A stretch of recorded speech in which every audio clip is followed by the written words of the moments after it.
嗨，大家好，我是戴淑仙。我相信许多人想知道，在英语对话中如何能表现得更礼貌、更委婉一点。这在我个人生活中也常常遇到，毕竟我跟很多来自不同国家的人工作。但当然，这不表示你在英国如果说话太直接，就一定会冒犯到人。不过，如果讲话更有技巧、更礼貌，相信会对自己的人际关系上有更好的收获。不同文化的沟通方式真的很有意思。今天我想来做一个小小的比较，让大家更了解差异在哪。Alright, so lots of people have asked me, what do English people mean when they say these kind of extra words? Why are they important? How can I make sure I'm not offending people? It's a tricky one because I feel like on the whole, you shouldn't worry too much about offending people. Like it's not that often that it happens. However, if you're frequently making these kinds of mistakes, speaking too directly to people in the UK, there is a chance that they might feel like rubbed up the wrong way. If someone is rubbed up the wrong way, it means that they're like kind of annoyed and irritated with you. And of course, you especially don't want your colleagues to dislike you. So we can kind of think as this 委婉说话的方式, it's kind of like seasoning. You know, you have a dish, but if you just add a little something, it makes it so much better, and it's just going to do the world of good for your relationships, particularly your working relationships.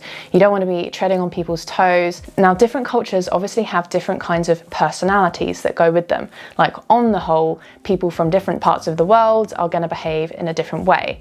So I'm not saying that either of these ways of communicating are better or worse. In fact, like coming from the UK, I kind of feel like it would be so much easier if people were a bit more direct. I've written 6 examples of conversations. Now, the first time I read this conversation, it sounds like how I feel people communicate in a more direct culture. Bear in mind, I am not from one of those cultures, but I have experience speaking to people from that kind of culture. And the second way is how I believe that people in the UK would be more likely to speak. Let's look at some examples so you can see what I mean. I think we should change the background colour. No, it would be better to keep it the same. I don't think that's a good idea. Then we should try another light colour. Okay, if you saw that in written communication, like on messages, WhatsApp, whatever, it feels a bit abrupt, a bit harsh. Let me show you how conversations would normally go between British people. I was thinking we could try changing the background colour. I'm not sure about that. Maybe we could keep it the same? I don't know. Maybe we could try another light colour. Yeah, we could try that. Okay, slightly different wording, but it feels like these people are collaborating. They're on the same page, they're thinking more about the other person and their opinions and feelings, and they're not being too direct. And this is quite important for building good relationships with people here. Let's look at another example. Here's a spreadsheet I made. I don't think it looks very good. What's the problem? It's not clear enough. What do you want me to do? Try adding a column with the headings. All right. Whoa, this conversation is so aggressive. The person, when they said, what do you want me to do? That is like pass-ag to the max. Pass-ag is like short for passive-aggressive in slang. So it feels bristly. It feels like, oh my God, they're like, if someone spoke to me like this, I'd feel like, oh, so irritating, so direct, so kind of rude and abrupt and just not thoughtful. Like maybe your thinking is the same as me, or maybe you think there's no problem with this. I really want to hear from you. So here's my version of this same conversation adjusted for the UK, how British people would speak to each other. Here's a spreadsheet I made. Thank you, but I'm finding it a little difficult to understand. Oh, I see. What's the problem? I feel like maybe the columns could be clearer. Okay, do you have any ideas about what I could try to improve it? Maybe you could try adding a column with headings. Okay, I'll try that. Thank you. Don't worry if it's too much effort. Okay, so same kind of interaction, they're communicating the same ideas, right? Which is that there's a bit of a disagreement. It's totally okay to disagree with each other. That's obviously natural and normal, but it's like the way you do it. Just adding a bit of seasoning, like a few thank yous, a few sorries, a few pleases, and a few like, I feel like maybe. Just add the word maybe, it sounds less strong, less harsh, less direct. Then at the end, the person said, don't worry if it's too much effort. You'll find that people do that a lot here. They say, oh, don't worry, I'll do it. Often people who are very polite will try and find ways that they can take the burden off the other person. And this is just considered a very polite, nice thing to do. Sometimes it can be confusing if you're not sure if that person really is okay doing that themselves. So I wouldn't necessarily suggest saying things if you don't really think or feel like that. And I know that a lot of British people do have problems with this, and sometimes we don't understand each other because it's like, do you really not want me to do it? Or like, it can be really confusing. But this is how people convey politeness, and this is how they put the relationship before the task that they're engaging with. And another question is, why do we want to put the relationship before the task? Because that's just like peace, right? Peace between all people. It's just a nice way to work. Another example. Can you finish that document? I'll do it later. Can you do it now? No. Why not? I'm busy. Okay, let me know when you're free. Now, this might be the sort of conversation that you see between two friends, and that's something to be aware of. When you've just met someone, you definitely need to be less direct, more polite. But once you get really, really close to someone, you're like really good friends, then it's possible that I might speak to my friend like this, like, oh, just do it now. Oh, I'm busy. Oh, whatever. You both know that you're on good terms with each other and you have an understanding of how you communicate. To be honest, even between most close friends, they're probably not going to speak to each other in this way. But just so you know, I do have 1 or 2 friends who I might be this direct with. Let's see the more polite version. Do you think you could finish that document soon? I can't right now, but I can do it later today. Okay, I don't suppose you could do it a bit sooner, could you? Not really. Sorry, I'm a bit tied up at the moment. Okay, don't worry. Let me know when you're free. Sure, will do. Okay, so we can just like pay attention to the way the questions are phrased. It's not so direct. There's a few extra words in there, like not really, sorry, I can't right now, I can do it later, like trying to find solutions for other people and that sort of thing. So an important thing to note is even though it's not B's fault that they can't do it right now, but they still apologize because it's like just wanting to acknowledge that the other person is in a bit of a situation. It's like, I want to help you, but I can't right now, and I'm sorry about that. I'm like sorry for your situation. So it's not just about like, I've done something wrong. It's about just expressing politeness, I suppose. Okay, my next example. The first one is of course more direct and less appropriate for the UK. What are you doing? Making salad? You're doing it wrong. How am I doing it wrong? You have to wash the leaves first. It doesn't matter, I'm doing it like this. I'm not eating it then. Fine. Okay, so this one was clearly an argument because in the end the person was like, I'm not eating your food if you're doing it wrong. And the person said fine. Saying fine in this context sounds very passive aggressive. It's like, oh, fine, whatever. It's like a sarcastic okay, right? In public, you're pretty rarely going to see conversations like this. Of course, it's different at home. People are going to be more rude, more direct to their family members, like a lot of people. Not everyone, of course, but we can see that this is a very direct conversation and the two people obviously have fallen out. Like this seems like an argument. Moving on to the more appropriate version for the UK. What are you doing? Making salad? I don't think you're supposed to do it like that. Oh, what's the problem? I think you're supposed to wash the leaves first, but I'm sure it doesn't matter too much. Oh, whoops, I guess I forgot to do that. Don't worry, I'm sure it's fine. I hope so. So in this situation, the person has mentioned the same problem, but they've done it in such a soft, gentle way that we can't really sense any actual argument here. There's a slight disagreement and that's it. The people haven't fallen out. They haven't got angry or rude with each other. Very gentle, but of course the outcome was different. The person said, it's fine, I'm sure it's fine, don't worry, which is a much more British thing to do than I'm not eating it. Like you know, that's so rude, so rude. Again, just of course to reiterate that everyone is different. People's personalities and relationships with each other do differ, but I'm just coming from a like civilized at the workplace type perspective. Next example. Can you write the draft for the next article? I don't want to. I don't know anything about it and it's not my field. We need you to do it because Judy's on holiday.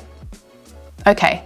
Again, so a lot of these are about disagreements because that is the most tricky thing to navigate, especially at work. You're probably going to make your colleague think you're really rude if you say, I don't want to, like that. You need to hedge it, like package it in other flowery language, like, oh, I'm not sure, I feel like maybe I'm not the best person to do that. But in the end, the person agreed. So this is what often surprises me when communicating with people from more direct cultures, is that it seems like they're being aggressive and then they'll just agree, like, okay.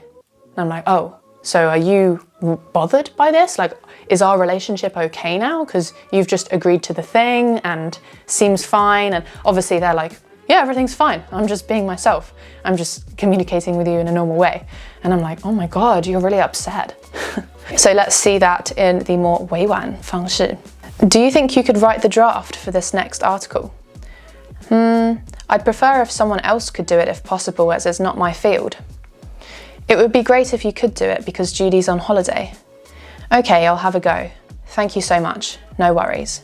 Alright, so same situation, the person didn't want to do the article, they phrased it in a slightly more polite way. The other person was saying like, oh please, can you do it? Like, it would be great if you could because, and they gave a reason, and then the person said, okay, they'll try. And at the end, there was like a bit of thank you, no worries, to just like check that both people are still on the same page, the relationship is all good, there's no dramas. So if you're not sure, you can always add a few things like that, like thank you, sorry, you know, no worries, this kind of thing. Okay, my last example. Can you send it to Bob? I don't know who Bob is. I'll make a WhatsApp group with him in.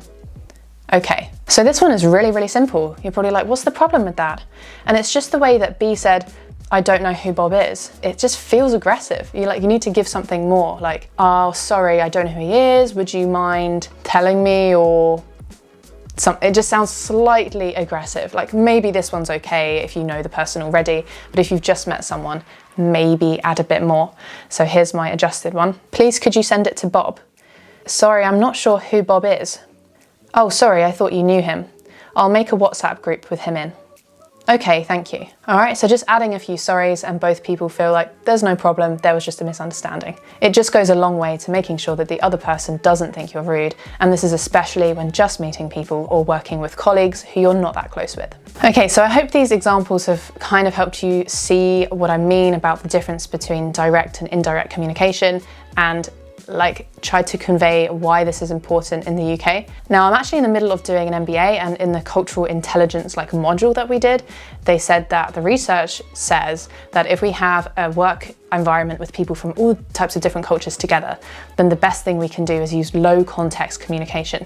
So that's communication where it's very clear and explicit. There's not like hidden meanings that you have to infer or guess, because that's obviously easier for everyone to understand. So yes, maybe it would be easier if British people could just adjust their communication style and be more direct, and then people are more clear about what's going on. But if you happen to be, let's say, the only person in an all British team, you'll find that your colleagues speak to each other more like this. And so if you want to make sure you're not rocking the boat too much and kind of fitting in, then I definitely recommend that you try and learn a bit more of this phrasing. So I hope I've tried to explain a bit about that, about how it seems like on the surface it's just a regular conversation, words were said, but to a British person often it can seem like, oh, what did you just say? Like, oh my god, so rude. Now, if you are learning English, and especially like British pronunciation, then I would highly recommend that you use AI software to help with your pronunciation.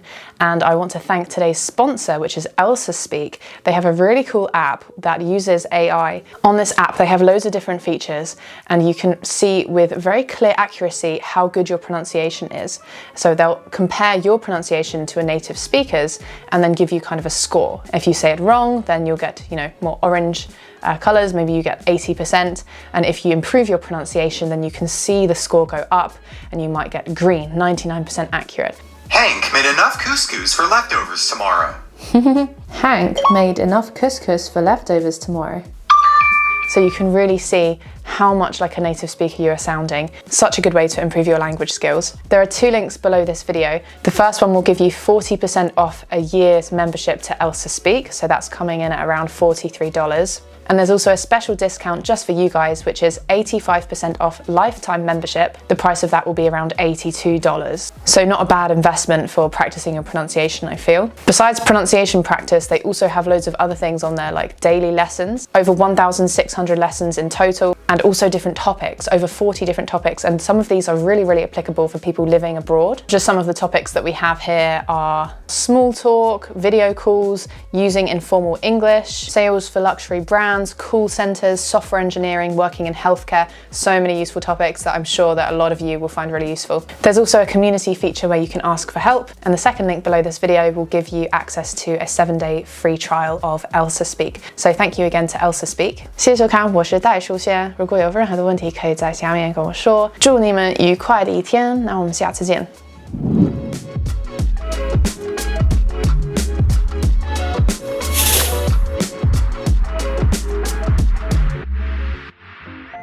不过我相信，如果能讲话更有技巧 there are two links. No. And if you don't like it, then obviously you can cancel. I shouldn't say that. Okay. Am I right in the center? I'm not, am I?